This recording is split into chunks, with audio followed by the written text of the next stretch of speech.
On Larry King Now, manager and music mogul Scooter Braun. My advice is take every unreasonable dream you have and go after it. On Justin Bieber's turnaround. He went through real stuff. He's a real person. Did he go through things a lot of teens go through, except their name isn't famous? Well, yeah, I egged houses when I was a teenager. My son did. I never had a SWAT team show up in my house to look for the eggs. You know, I have a son now, and I can tell you I'm a much better father because he's been in my life. On his massive success. For a long time, I was driven by fear. I was driven by the fear of failure, not knowing who I was going to be in the world. And now I'm driven by the idea that I want to seem somewhat relevant to my son when he's a teenager. Plus, the honest truth is, I realized, and I was disappointed with myself, that if Hillary was a man, I would have already been supporting her. And the moment I realized that the sexism in myself, I thought that was ridiculous, and I had to come out publicly and be extremely supportive of her. From my days in Chicago to my current days in D.C. From the top to the bottom, I just want to say that my wife Michelle, my daughter Sasha Malia, there you go. Excellent. Thank you. All next on Larry King Now.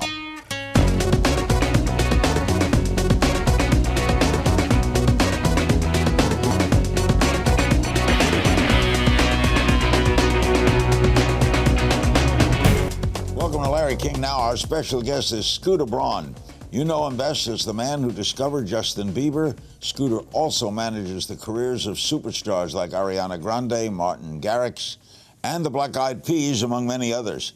His company, SB Projects, also produces film and television, invests in tech startups, and has deep ties to philanthropy. At just 34, Scooter's been listed as one of Time Magazine's 100 most influential people in the world, Billboard's 40 under 40, and one of Fast Company's 100 most creative people in the business. How'd you get that name? Scooter? I was at a birthday party, probably first grade, and the clown magician guy said, "Oh, your name's Scott, I'll call you Scooter," and I hated it. And the first thing that happens when you hate something, your little brother will notice and immediately call you Scooter nonstop. Forever. And yeah, it started. Then my sophomore year of high school, I started my first basketball game for the high school. I was point guard, I came dribbling out, and there was my brother with my friends holding signs that said, "Ride the scooter to victory." And just nonstop. And then my freshman year of college, it was kind of a nickname to go back and forth. My buddy bet me $100 that by the time he came to visit, I couldn't convince everyone that my real name was Scooter. So freshman orientation started, and they said Scott Braun, and I said, "Oh, must be a mistake. Happens all the time. My real name is Scooter." And it just kind of took off. All right, you went to Emory University. You were a party promoter in college. What is that? I went to Emory, and I went to play basketball. And when I got there, I had a friend who was playing at Duke University, and he was going to be on the cover of Sports Illustrated, a huge star, Jay Williams. And yeah, he's a good ball player. Yeah. And here I am talking to Jay, and he's this big superstar. And Emory, it wasn't a big basketball. Yeah, it wasn't. It was a D3 school, and it was fun. And then a lot of the kids there had access to money, and my father and mother were firm believers that when you left the property of where our home was, you were on your own. My whole life, they always kind of instilled that into us, that we have to work hard because they worked hard. So I got to Emory and I was broke, and I didn't like being broke. So to be honest with you, I first sold my friend's fake IDs and to make some extra money. Then I realized he broke my rules, and I said, I'm not going to get caught. Sure enough, he did. 6 months later, I stopped. And then I threw a party to make some extra money. I had a high school sweetheart, so all the girls knew that I wasn't trying to hook up with them. So I was this nice, freshman kid who liked going dancing, and they, the scooter parties started to take off, and next thing you know, I was throwing all the parties on campus. And you make money? I made good money, yeah. People paid to go to parties? I would go to the nightclubs in Atlanta, Georgia, and it was $10, and I would keep the door, they would keep the bar, and I'd have, like 800 kids come to these parties. You were a promoter? Yeah, I was a full party promoter. You dropped out of school. How did you choose? How does one become a manager of acts? Before I dropped out, I actually worked for a guy I think you interviewed recently, Jermaine Dupri. Yeah, oh yeah, nice guy. Great guy. And I'll never forget, not a tall guy. And the reason I remember this is I was a sophomore. I was a big party promoter in Atlanta. And he came to see me, and he sat on this stool. Yet his feet didn't touch the ground, so they were just dangling. And I never forgot that image. And he said, "You have more potential than parties." So I became the vice president of his company. I ended up dropping out of school. And he introduced me to the world of music. And I'd read a book about David Geffen, and he said music was the fastest way to everything else in entertainment. And that's what led me in that direction. First client? After running So So Def, my first client was a kid named Kato. And my first successful client was Asher Roth. And did he hit it big? Asher did, yeah. Asher was a kid I found on MySpace. He was a rapper from Philadelphia who was wearing flip-flops. Very talented kid. And I moved him down. He lived on my couch. And then I was able to afford to get a really crappy house around the corner from me where all his buddies who dropped out with him to go after this career came and lived. So I had like my own little frat house around the corner. What does a manager do? He's not an agent. He's not a public relations person. What does he do? A music manager kind of does everything. We decide who the PR is. We decide, who the agent is, and we're in charge of the whole career, from the marketing strategy to, helping make the records. It's a partnership with the artist. It's real trust. It's the person who's closest to the artist. What's your key factor in who you will manage? I have to like them as a person. When you get successful, they come to you now, right? To a certain extent, but I think at the end of the day, especially at this point in my career, I got a great wife and kid, and I don't have to do this anymore. And the only reason you really, do management, because it's a very selfless job at times. There's a great line in a documentary I saw recently where a manager said, "You move the mountain," and the artist says, "But the mountain's supposed to be there." And I think at this point, even with all, the BS that comes with it sometimes, you have to really enjoy these people and love these people. And I'm very, happy to say I do love my clients, and I do, consider them family. And I think that's why we've been successful. When you say you don't have to do it, meaning you're financially you're financially well off with companies and the like, that if you never managed again, you'd be all right. Yeah, I also think it's my definition of success. I think I've done well financially, but even more so in my personal life, I'm very happy. Now I'm kind of at a point in my life where, if I lost everything tomorrow, I know I could rebuild, and I have my family, so I'm good. What makes a good manager? Turning lemons into lemonade. That's what I think a good manager is. It's someone who can knows how to pivot, knows how to see the moment and make the move and take every opportunity when it's there. We're talking to the unstoppable Scooter Braun. Up next, Scooter on discovering Justin Bieber, where he is now. Stay with us. Okay, you're known for being Justin Bieber's manager. Put your melody, we'll put that aside for a minute. How much did you have to do with his career? How'd you meet? I found Justin on YouTube when he was about to turn 13 years old. He had done a small... He never sang publicly. He did a small contest at his church, and his mom uploaded it on YouTube. And I accidentally stumbled on the video while watching another artist, and it clicked that he was the kid I was looking for. Got in touch with them in a weird, crazy way of kind of tracking them down. Put his mom and him on the first plane ride either of them had ever been on. And we've been together ever since. His mom's been on this show. She's quite a lady. Mm-hmm. What did you see on that YouTube? A kid with soul. It was the video where he was singing Neo So Sick.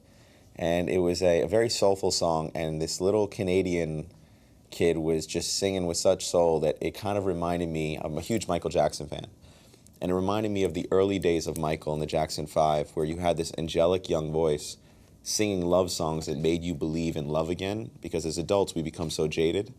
And I had this idea of, recreating that with Justin, and it's been a fun and interesting ride. As a manager to Justin, you become more than just a manager. You become father, philosopher, psychologist, Yeah, guardian. Yeah, look, Justin and I have been together. I'll never forget when I signed him, my own mother called me. And she said, look, if you're going to do this, this isn't just another artist, this is a child. And you have to take responsibility for that. And I made a promise. Justin went through, when he was about 14, he was going through a really tough time. And I made a promise to him that if he never sang again, I would never leave him, I'd always be there. And I think that that's an important promise to make to a kid. You have to stick by that. And I have a son now, and I can tell you I'm a much better father because he's been in my life, through the goods and the bads and the and the ugly. We're family, and I think that you have to become that close to someone when you're at that point, when they're in that point in their life. Child stardom is difficult at best. Yeah. First of all, it's too much too soon. Nothing you could do about it. He's famous, but he's 14. Basically, I don't want to dwell on it, but what was his troubled side? What was his problem?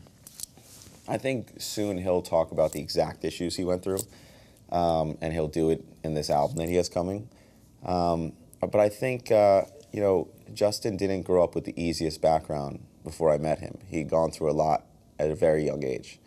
And I also think that when you turn 18 and you come into that kind of money, we all go through stuff at 18 and 19 naturally. And then, for him to have that kind of access that young, he struggled and he went through stuff. But I also think, as a society, we tell our youth we want them to succeed, we want them to succeed. Yet if youth succeed, we immediately belittle that and say, you don't deserve it, you're too young. And that's a very mixed message. And I think that he went through real stuff. He's a real person. And I'm very proud of him because I have friends who went through stuff at 18, 19, and they don't come out of it till they're 30. And to see where he is now, a year later, happy and healthy and, having that perspective, I'm very proud of him. Did he go through things a lot of teens go through except their name isn't famous?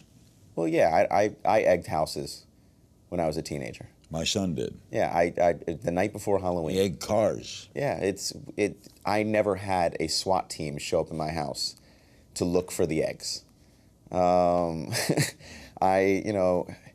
That is the only thing that he's on probation for, egging a house. So I think what happened is, as the media came down on him, he started, there were so many things that weren't true that he couldn't keep up with them. And then he started to rebel against the lies and actually create reality. You know what? It takes a strong person to get through it, and he's a tough kid, and I think people are rooting for him now. How old is he now? He's 21. He drove by me the other day on the street in a car, yelling out my name, and we stopped in the middle of the street and delayed traffic. He's just a nice kid. Oh, he loves you. And when I told him I was coming to see you today, he was very excited. We got to get him on this show. Oh, he loves you. He's got an album coming that's going to say be revelatory. Oh, extremely. I think he's putting it all in the music, and I think the new album, we have the new singles about to come. We're going to make sure you're in our countdown. And I'll be in the countdown. Oh yeah, I'm putting you in the countdown. 100%. I'm in the countdown. Yeah. What are I, number 6 or what? Yeah, we're going to get you in there. Okay. Whatever you say. But I think one launchman to another. Well, and then the album, I think, is we had talks, and I said just put it in the music, and he really has bared it all. Now, what about Ariana Grande, another huge client of yours? Mm-hmm. Does she had gone through difficult things? Yeah, I think Ariana is one of the nicest people I've ever met, and really just is incredibly charming. And just the fame came so quickly recently, she wasn't used to it. And she struggled because she doesn't like all the cameras. She just wants to sing. And, she has an incredibly strong Italian family. And I think that is her foundation. And as long as she sticks by them, she's going to be fine, and that's what she does. She called me last night homesick, saying, I need to see my Nana. Up next, Scooter on what motivates him and how fatherhood has changed him. We'll be right back. My guest is Scooter Braun, enormously. How old are you now? 34. 34. Enormously successful. You could retire, right? If you and I were to hang out every day, I'm down. Do you like working with young people? Well, I think also when I started, when I left SoSoDef and then started my own company, I was 25. So I don't know a lot of adults that want to sign to a 25-year-old guy. You got to go with young people who are willing to take that risk because you're another young person.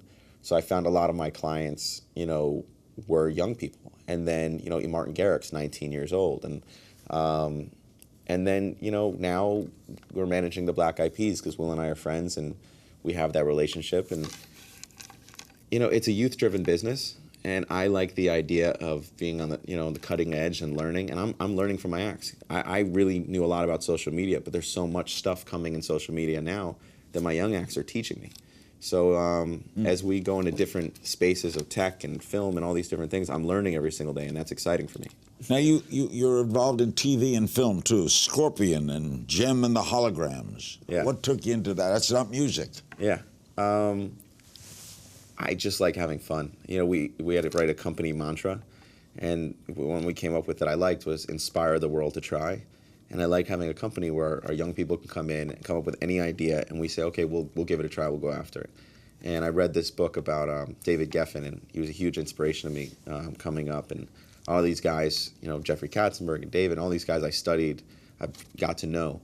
And to see, you know, a guy start in the mailroom and then go into music and then go into Broadway and go into film and go into television and go, you know, it's inspiring. And I don't have the talent to go on that stage and sing and dance.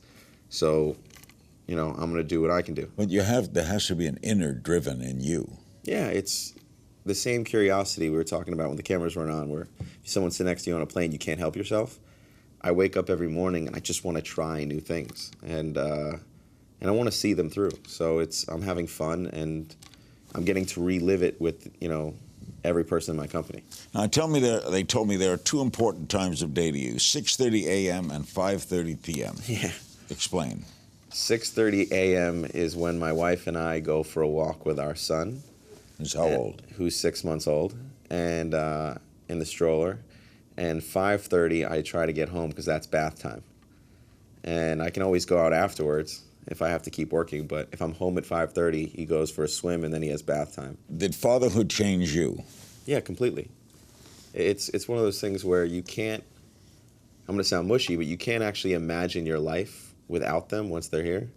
And you actually have real purpose, real legacy for the first time, because you understand, when you make life, you understand how easy life can disappear. And you realize that, you know, when I was 33 when I had my son, and I remember looking at him and thinking, God, I've worked so hard for 33 years to try and be the man I am today, and he doesn't give a crap. He just wants, you know, and I love him more than anyone I've ever met in my life. And that makes me realize that someday I'll be gone, and this will continue. And, you know, one of the guys I studied just passed away, Jerry Weintraub. I knew him very well. And I had the pleasure of meeting him recently, and we were scheduled to have a dinner, you know, the week he passed. And he passed, and my wife said, "Are you okay?" And I said, "You know what, I actually am." He actually gave me a good parting gift. And she said, "Why?" I said, "Because he's dead, and he's gone. And I'm now realizing, you know, the business continues.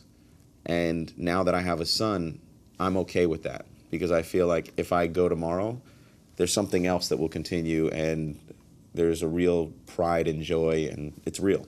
The minute that son is born, that's the first thing in your life that's unrequited love. Agreed. He doesn't have to love you, but you love him. Mm-hmm. More than your wife. It's a different kind of love. But who do you throw the life raft to? Between me and my wife and my son? Yeah. Oh, I can answer that, and I'll do it right here. I love the fact, it makes me love my wife more that she would throw it to my son. That we both know that. You said you were raised with a Holocaust grandson mentality. Yeah. Meaning? My grandmother and my grandfather on my dad's side were both survivors of the camps, and Hungarian Jews, and my grandmother was in Auschwitz. And growing up with them and having them in my life, my grandmother's still alive today. My grandfather died when I was 14, 20 years ago. I met your grandmother. Uh-huh. And I, you know, growing with it, you realize tomorrow isn't promised. You hear these stories, you have this understanding, and this mentality that you have to live every single day to the fullest, and you actually have to prepare for tomorrow.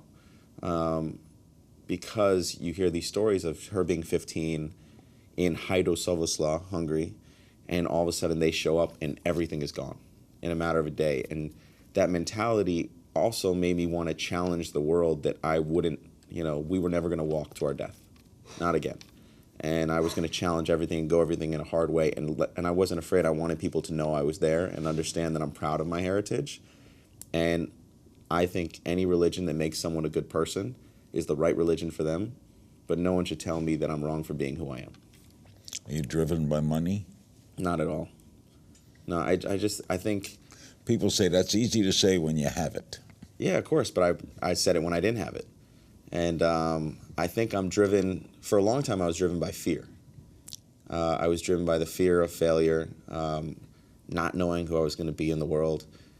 And now I'm driven by the idea that I want to seem somewhat relevant to my son when he's a teenager. Because I don't want to be, oh, my dad was supposedly some cool, successful guy when I was born. That would suck. So when he's 17, I have to be somewhat cool enough that he might want to hang out with me. One of the children? Yeah, 100%. The thing about fatherhood, it affects everything you do, right? I mean, it obviously affects your morning and your night.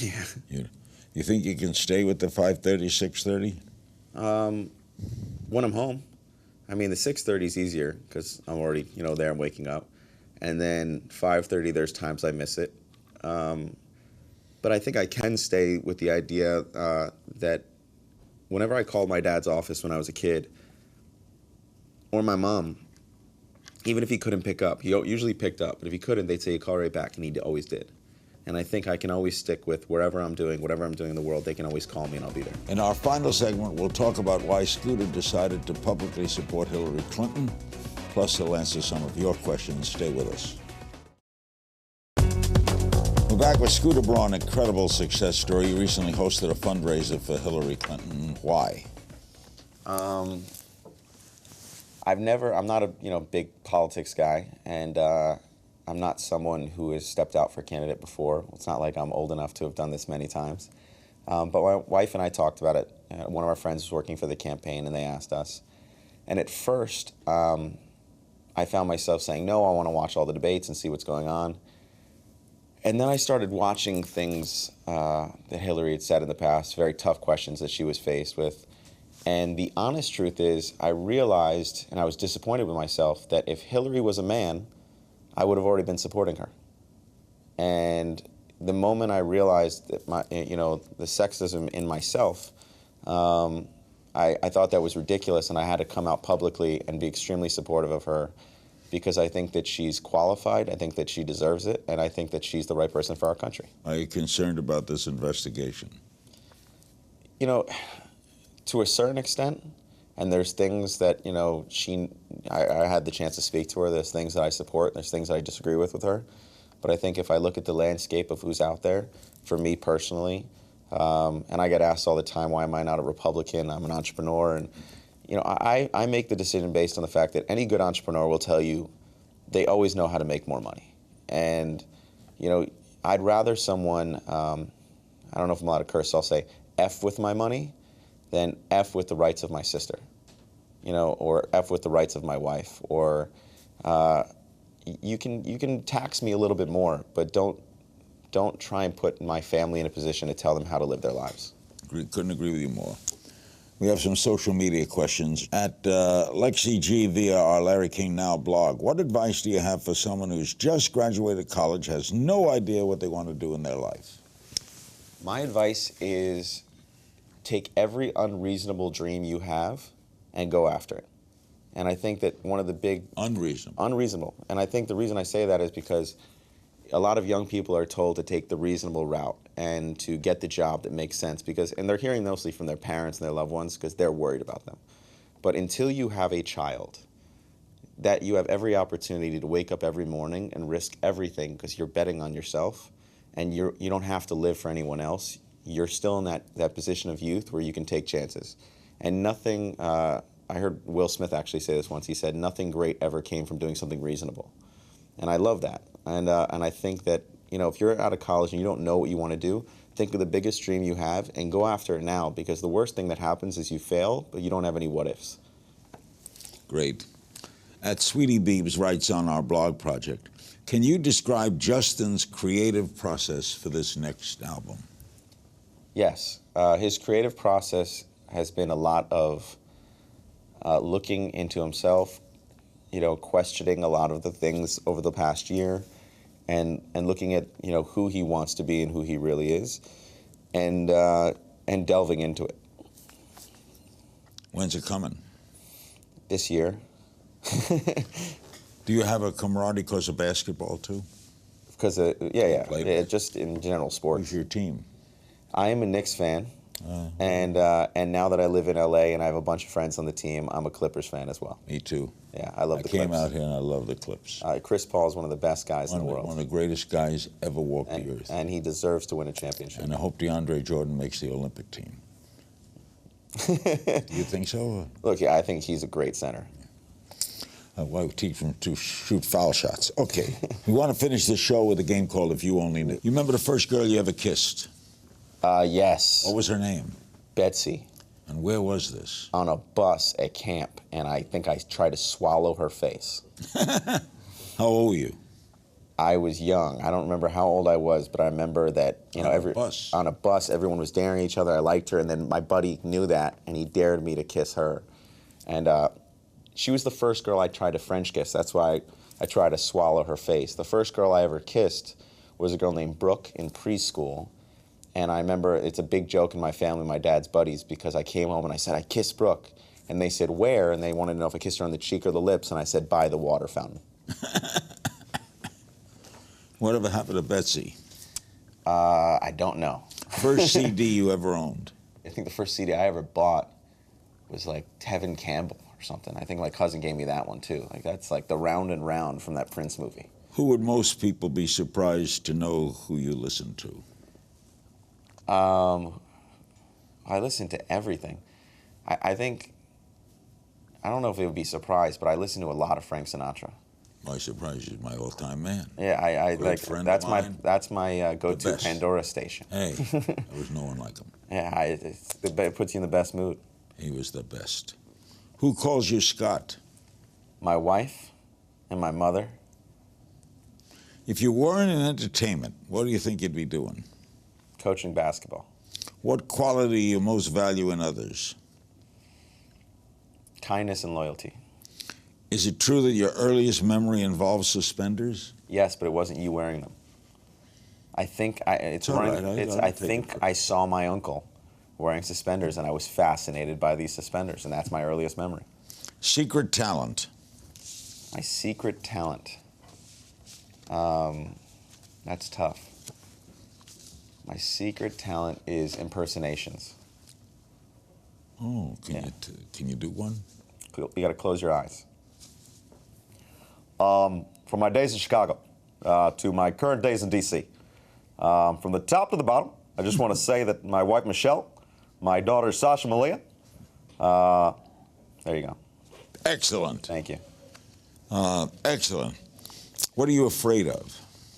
What am I afraid of?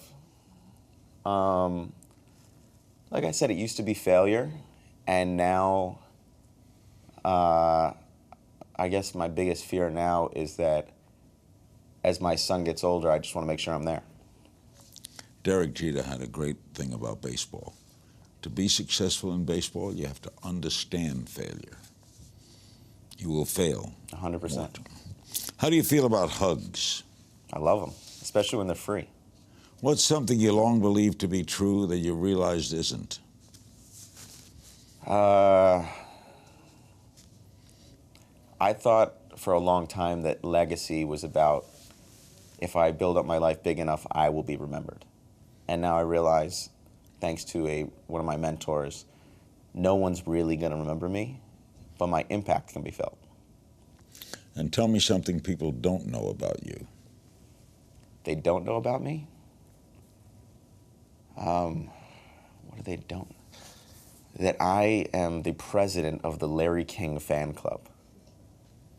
That isn't true, but I'm willing to take the position if you'll offer it to me.